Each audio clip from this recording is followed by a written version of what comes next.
the Intrepid Traveller, and behind me you can see the cairn and then the trig point mark for Ivinghoe Beacon. Now, this hill is part of a chain of man-made, yes, man-made hills, not so uncommon, that form to make Ridgeway, which is a national path here across the south of England, down there up the flat bits of Hertfordshire and possibly Hertfordshire in the distance. But behind me here is the 90-mile trail, which over the next couple of days I plan to soldier through. The Ridgeway is one of 4 national trails which make up the much longer historic Ivinghoe Way, one of the earliest roads in Britain, recorded to be around 4,000 years old possibly, stretching all the way from the sea in Dorset to the other sea in Norfolk. But today I will only be making it as far as Goring on the Thames.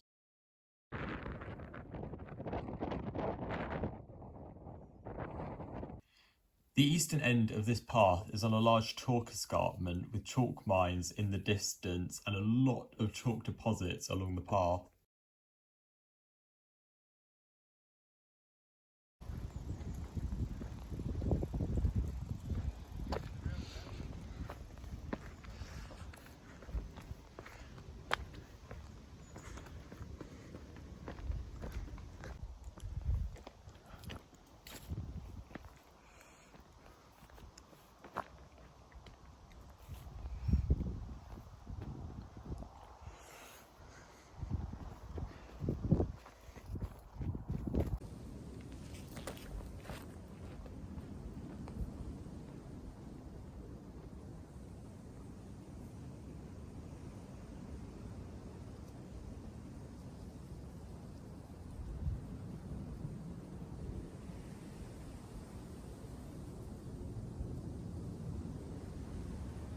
The first geological feature you pass on this route is Steps Hill with Income Hole down below in this gap. These were carved out through successive ice ages over the past millions of years.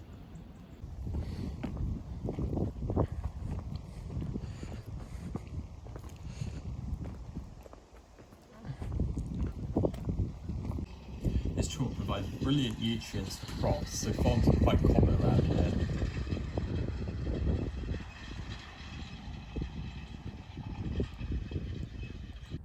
So I was stopped here on the corner of a farm, and a field the path goes through full of sheep shit, and the only thing that sticks out to me is that these wouldn't have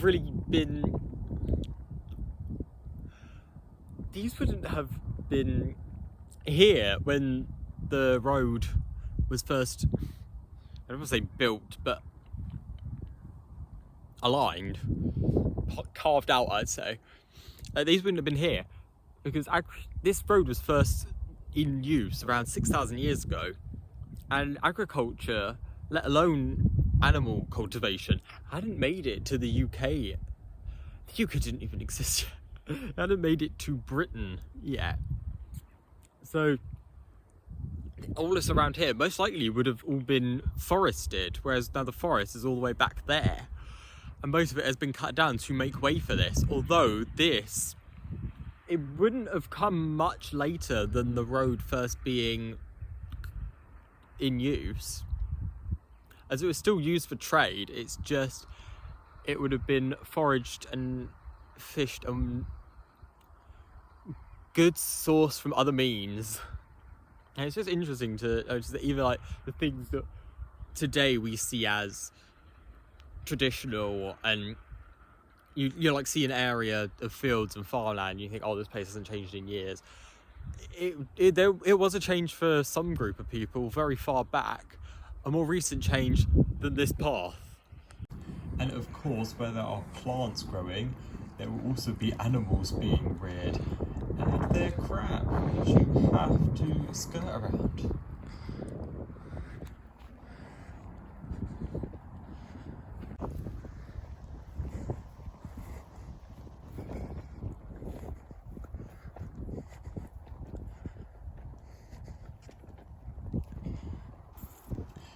Again, the common site of former chalk mines. This one is now a nature reserve.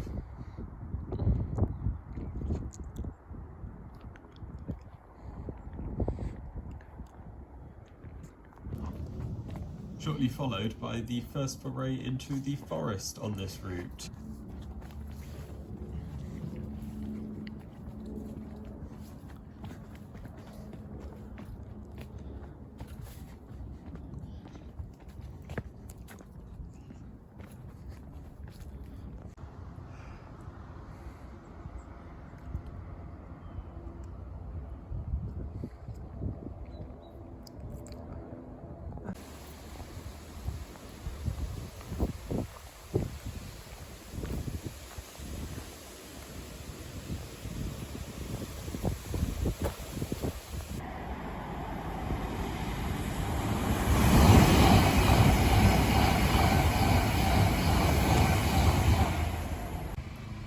Shortly leads to the first connection to public transport, Tring train station on the West Coast Main Line. So ends my first day, well, kind of half day. I just spent the afternoon walking of the Ridgeway. Behind me is the Grand Union Canal, which I live on at the moment, and down that street is where I will be continuing for day 2 or full day 1 or day 1.5. See you tomorrow. Good morning and welcome to day 2 / full day 1 of my trip along the Ridgeway. I'm hoping to get as far as Goring today, and as you can see, unlike yesterday afternoon when it was just me walking, I'm on my bike. Behind me is where I left off, and I'm going to be going down that street behind me where the red van just drove past to go down the rest of the path, hopefully all the way to the Oxfordshire border. Shortly after setting off today, I had to cross the highway, the A41.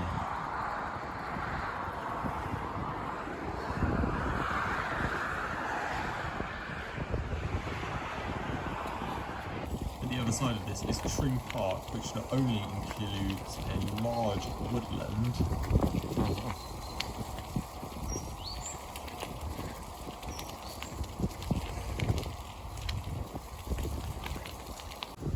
but also a stunning view across the town from the top of this hill.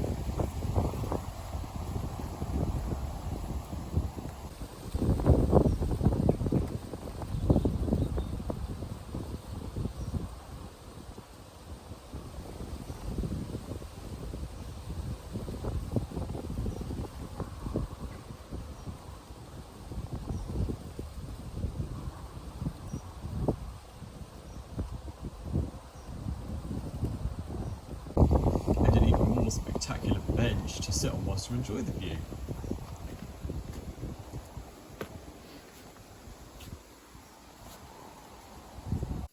Then I got to meet a huge wooden tortoise.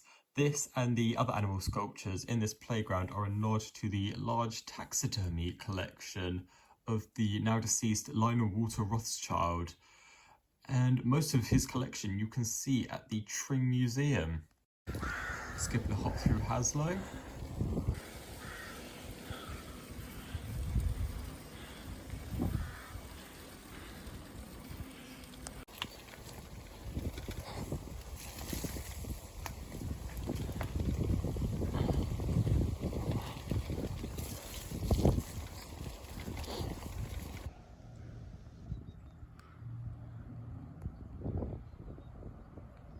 And then the livestock of choice to contend with was cows.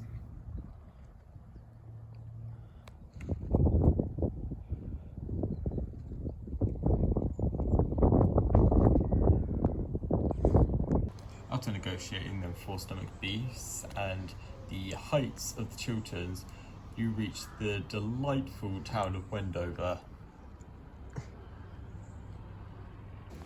A short defunct branch of the Grand Union Canal, which I live on, ends here and was used to feed water to it from the streams up high in the Chiltern Hills.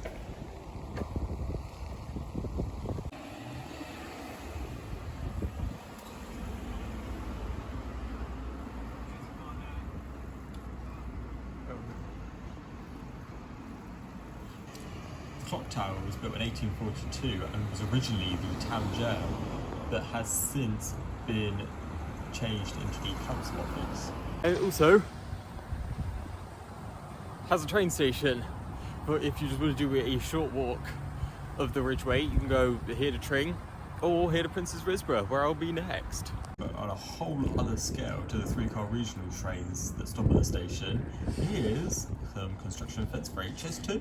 And whether you walk, bike, or, I don't know, swim, there will always be routes you cannot take.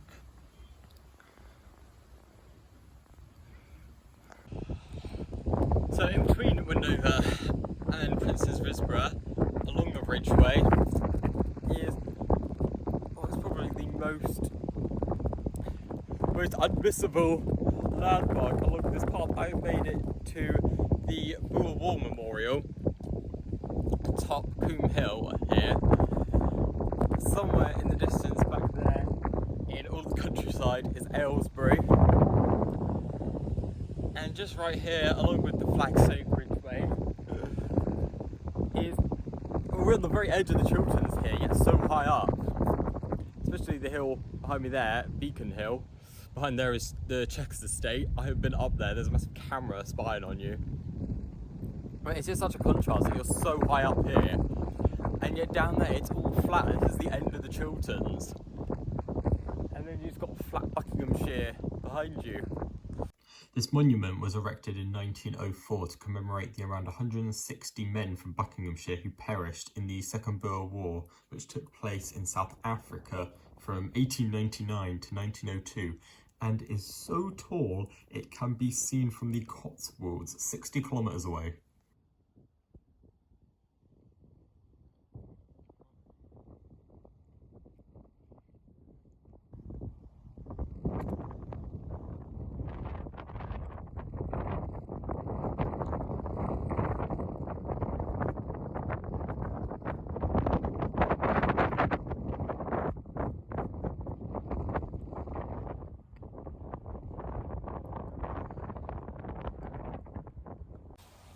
Okay, so I've made it to what is probably the most auspicious part of the walk.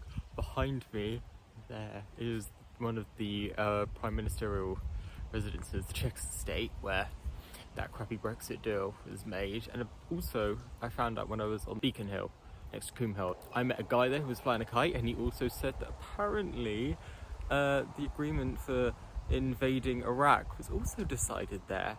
So, it needs to tidy up its act. Let's say that. Well, maybe not it. The house looks beautiful, but the people who reside in it from time to time. We need to elect new parties, not new people. I bet they all come from a cupboard in a basement. I bet Rishi, Bojo, Teresa, they all came from this cupboard in a basement. They're all just robots. This is, I think, as close as I got to the estate, as per the instructions of these signs telling you to kindly F off. People tried to cultivate these grasslands for food during World War II, but because of the soil, the yield was so poor that instead they decided to turn these into shooting practice fields, whilst the wildflowers regrew. So behind me is this spectacular view across Prince's Risborough, the next town I'll be cycling through. And this grass verge here, it's almost a vertical drop, and on it, you can't see it because it's like a 45+ degree angle, but there is a cross in chalk, hopefully that I can see from when I'm closer to the ground. And there it is, the white leaf cross, with a few theories going around. No one knows exactly who made it or for what reason. All we know is that it was likely after the year 1700. There's one like this on a hill near Sevenoaks in Kent, but it's not as thick as this one. It's quite thin from what I remember. So you probably wouldn't be able to see that one from this far back, but this one, they've made it unavoidable.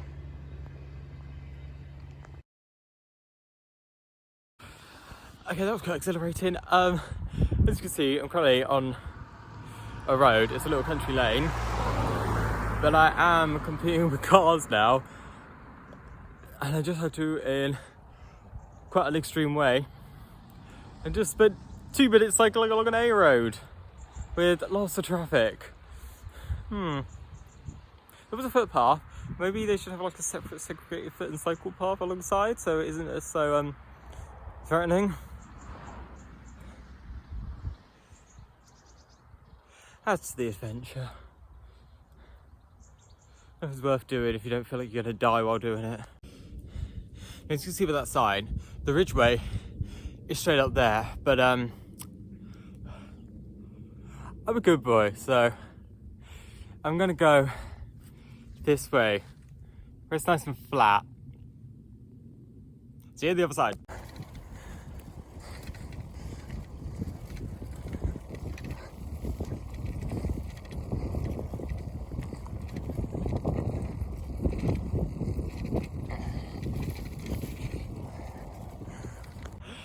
I really enjoyed the path. Do I regret not climbing that? No, not at all. These fields and the forests flatter and lower down were much nicer. Then we've got to probably one of the easiest sections to plough through, a pretty much dead straight run from Chinner to Watlington of about 11 kilometres.